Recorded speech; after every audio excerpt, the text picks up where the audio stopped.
Junie B. Jones, first grader at last, Chapter 5, Bug Bag. Tuesday. Dear first grade journal, Mr. Scary called me in from recess. All the other children are still playing out there. He said for me to write in my journal for a minute, and he will be with me soon. I keep peeking at him from behind these pages.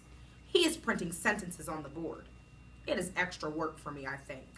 I do not actually approve of this. From Junie B., first grader. Mr. Scary put down his chalk. You can stop peeking at me now, Junie B., he said.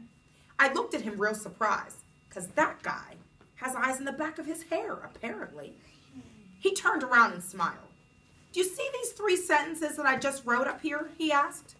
Yes, I said. I see them. Excellent, said Mr. Scary. Could you stand up and try reading them from back there, please? Just then, my heart got pumpy and pounding inside, because I'm not that good at reading from the board, that's why. I kept on sitting there. Please, said Mr. Scary, just give it a try, okay? Finally, I stood up and I squinted at the sentences.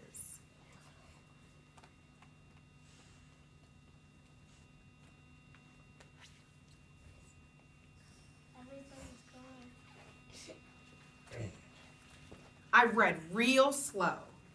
Bob is a bug bag, I read. I did a teensy frown at that news. Really, I asked? Bob is a bug bag? Mr. Scary pointed to the next sentence. Try this one, he said. I squinted some more. I like my hog spit, I read again. I looked at the teacher very curious. These sentences are oddballs, aren't they, I said. Mr. Scary pointed to the last one. Just one more to go, he said. This time, I stretched my neck and I strained my eyes. Jack is going to, I scrunched my eyes even smaller, to jail, I read. I did a gasp. Really? No fooling. Jack who?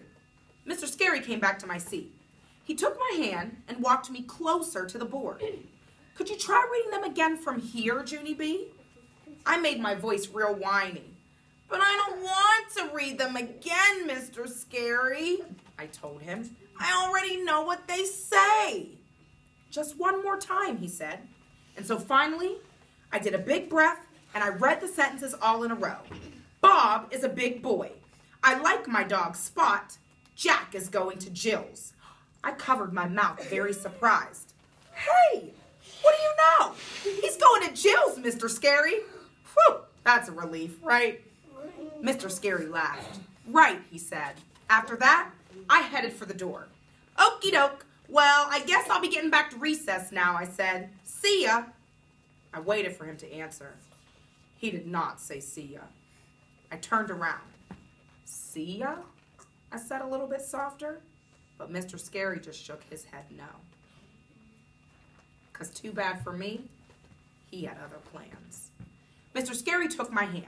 We walked out of room 1 and down the hall. You and I are going to visit Mrs. Weller, Junie B., he said. You remember Mrs. Weller from last year, don't you? I shook my head no, 'cause that name did not ring a bell. Mostly, I would just like to remember recess, I said. Mr. Scary patted my shoulder. Mrs. Weller is a lovely person, he said. Recess is a lovely person too, I said. Mrs. Weller is the school nurse, he said. I quick stopped walking, because the school nurse is where you go when you are sick or tired, and I was totally fine. But I'm in good shape, I said. See me? I don't even need a Band-Aid. Mr. Scary smiled. He pulled me along again. Of course you're in good shape, Junie B., he said, but Mrs. Weller does lots of nice things besides giving out Band-Aids. Just then, we walked into Mrs. Weller's office, and guess what? I remembered her perfectly well. I just never knew she had a name before. Why, Junie B. Jones, she said. What a nice surprise to see you again. It's a surprise to see you too, I said, 'cause I am not even sick or tired. Plus also, I'm supposed to be on the playground right now. Mrs. Weller laughed out loud. Only I don't actually know why. After that, She and Mr. Scary whispered real quiet to each other. Then finally, Mr. Scary patted my shoulder. "I'm going to leave you with Mrs. Weller for a while, Junie B," he said. "The two of you are going to play a game with her eye chart. Okay?"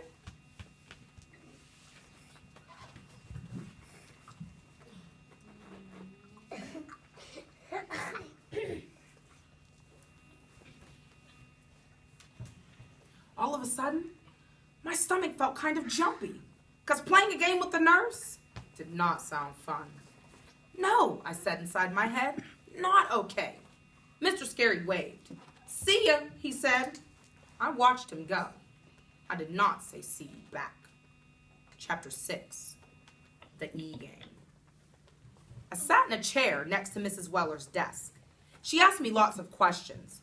First, she asked me how I liked my summer vacation. Then she asked me how I liked first grade and how I liked Mr. Scary. That is called stall talk, I believe. Finally, Mrs. Weller stood up. "Have you noticed the eye charts I have hanging on my wall, Junie B?" she asked. She pointed to them.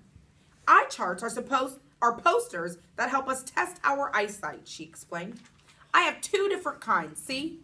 One has alphabet letters on it, and the one right next to it is filled with funny E's. That one is called an E-chart." I looked at that funny thing. "Whoa," I said. "Those are the craziest E's I ever saw. They are backwards and forwards and upside down." "You're right," said Mrs. Weller. "The E's are all mixed up, aren't they? And today, you and I are going to play a game with those mixed up E's. It's called the E-Game." After that, Mrs. Weller got a little paper cup, and she showed me how to hold it over one of my eyes.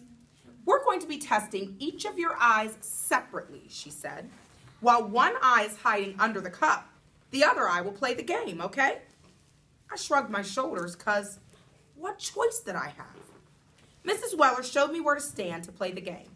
Then she went back to the E-chart. "All right," she said. "Now each time I point to one of the E's, I want you to tell me the direction it's facing.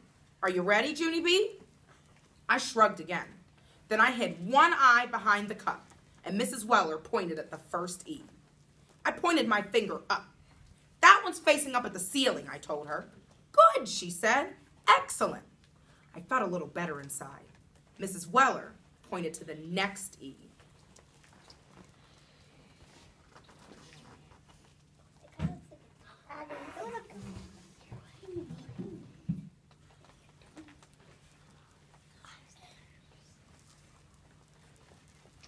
I turned my finger down at the floor. "That one is facing down," I said. Mrs. Weller smiled and nodded. I stood up taller because this wasn't as hard as I thought. After that, the nurse kept on pointing at more E's, and I kept on telling her which way they were facing. Right, left, down, left, up. I stopped and grinned. Hey, what do you know?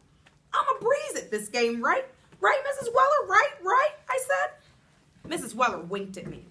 We're almost done, she said. Only a few more E's to go. She pointed to a new row. There was a fuzzy smudgy next to her finger. Whoops, I said. What happened there? Did someone spill something on your chart? Mrs. Weller did a little frown. She kept on pointing at the smudgy. Can you tell me anything about this mark at all, Junie B? She asked. Yes, I said. It's a smear ball. Mrs. Weller moved her finger over a little bit. What about this mark here? Can you tell me anything about this one? I stared and stared at that thing. That one's a toughie, I said.